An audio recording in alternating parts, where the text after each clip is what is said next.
Scott, Hi, so good to Chris. meet Good you. to see Hi, you. how are Good. you? I'm good, man. Nice to see you. You too. The movie, I just saw it yesterday. It is excellent. For the last 24 hours, I've been saying, you dumb fart knocker to everyone I know. I don't know if you wrote that in the script or you adapted that from Joe Hill's Oh dialogue. no, that's in the script. Thank you for introducing me to that. I really appreciate it. My mom's going to be so mad at me.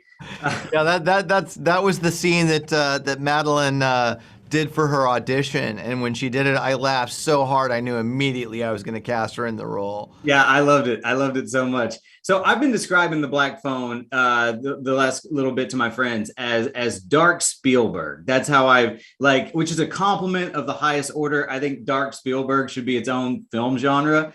So was that tone intentional, or is that vibe just unavoidable when you're making a movie with kids set in the 1970s? Well, I was purposely trying not to reinterpret it through Spielberg's, representation of suburban life. I think Stranger Things does a beautiful job of that, and I think that's really great, and I really love Stranger Things. I think a lot of movies, it included, are sort of drawing on that Spielberg influence. I wanted to do something very different, which was, I didn't want to look back on these years of my life personally with nostalgia. I didn't want to look back at them through the filter of other cinema. I really tried to go back and look at the violence and the sort of danger and of what it was like for me growing up in North Denver in 1978 in a relatively violent neighborhood where people fought and bled all the time. There was violence in my home. I was the youngest of 13 boys on a block where I was bullied all the time. There was certainly something in the air about serial killers after the Manson murders and Ted Bundy coming through Colorado. My next door neighbors, my friend next door came to my door one day. I was 9. I answered the door and he was crying. He said, somebody murdered my mom.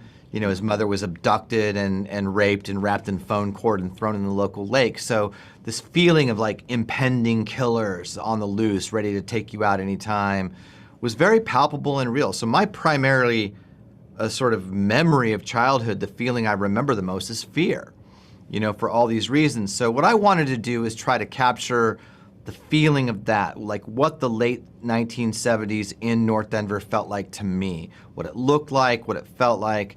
I thought if I could do that authentically and combine that with Joe's short story, I would have a very interesting movie, and that's essentially what the movie is. Right. No, you knocked it out of the park. The 70s aesthetic alone is, if I felt like I was looking through my mom's photo album. It was so good. I loved it. I don't want to spoil anything, but there are supernatural elements to the Black Phone, and the Grabber is one of the better on-screen horror monster villains, what have you, that I think we've seen in a few years. And are there any ideas kicking around on a potential sequel if it takes off? Yeah, Joe Hill pitched me a wonderful idea for a sequel to Black Phone. That if this movie does well, I'm going to do it.